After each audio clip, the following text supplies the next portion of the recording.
Et Jésus répondit: Dieu a donné à vos pères, par l'entremise de Moïse, 10 commandements. Ces commandements sont trop durs, déclarèrent vos pères, et ils ne purent les garder. Lorsque Moïse vit cela, il eut compassion de son peuple et il ne voulut pas qu'ils périssent. Alors il leur donna 10 fois 10 commandements un peu moins durs afin qu'ils puissent les suivre. Je vous le dis, en vérité, si vos ancêtres avaient été capables de suivre les 10 commandements de Dieu, Moïse n'aurait pas eu besoin de donner ces 10 fois 10 commandements. Car celui dont les pieds sont solides comme la montagne de Sion n'a pas besoin de béquilles. Mais ceux dont les membres sont trop affaiblis ont certes besoin de béquilles, car ils ne peuvent marcher sans elles. Et Moïse dit au Seigneur: Mon cœur est rempli de tristesse, car mon peuple court à sa perte. En fait, ce sont gens sans discernement, incapables de comprendre des commandements. Ils sont comme de petits enfants qui ne peuvent comprendre les paroles de leur père. Permets, Seigneur, que je leur donne d'autres lois, afin qu'ils ne périssent pas, s'ils ne peuvent être avec toi. Seigneur, fais en sorte qu'ils ne soient pas contre toi. De cette façon, ils pourront se maintenir eux-mêmes jusqu'à ce que le temps soit venu où ils seront mûrs. Pour tes paroles et où tes lois pourront leur être révélées. Alors Moïse brisa les 2 tables de pierre sur lesquelles les 10 commandements étaient gravés, et il leur donna en lieu et place 10 fois 10 commandements. Hors de ces 10 fois 10, les scribes et les pharisiens en ont fait 100 fois 10 commandements.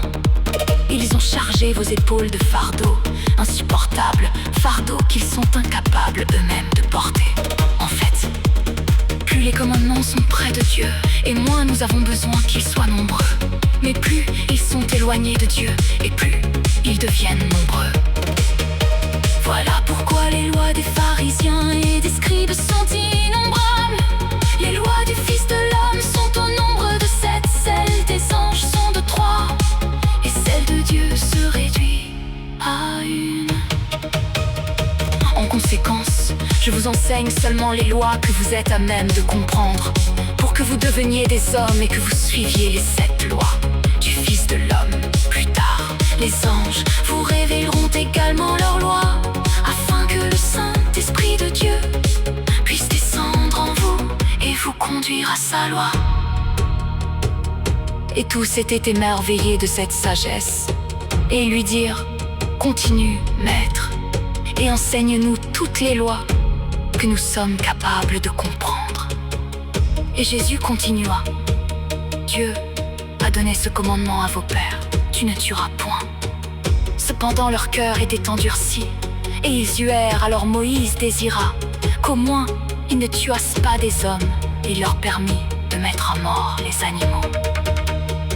Mais alors le cœur de vos pères s'endurcit encore plus, et ils tuèrent indifféremment hommes et bêtes. Quant à moi, je vous dis, ne tuez ni homme ni bête, et ne détruisez pas les aliments que vous portez à votre bouche.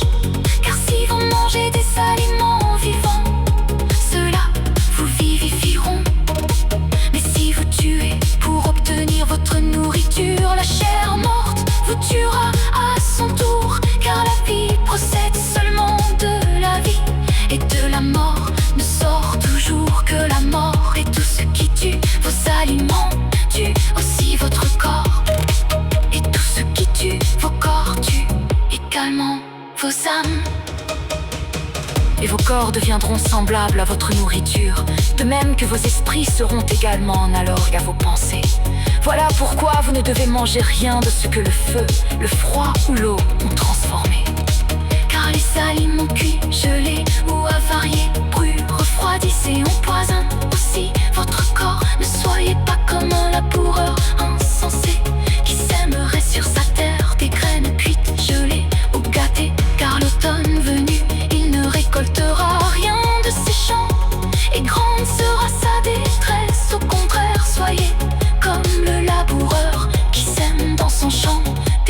pleine de vie.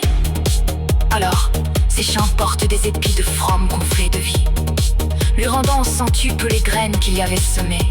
Car je vous le dis, en vérité, vivez uniquement par le feu de vie, et n'apprêtez pas vos aliments avec le feu de mort qui tue aussi bien votre nourriture que vos corps et vos âmes.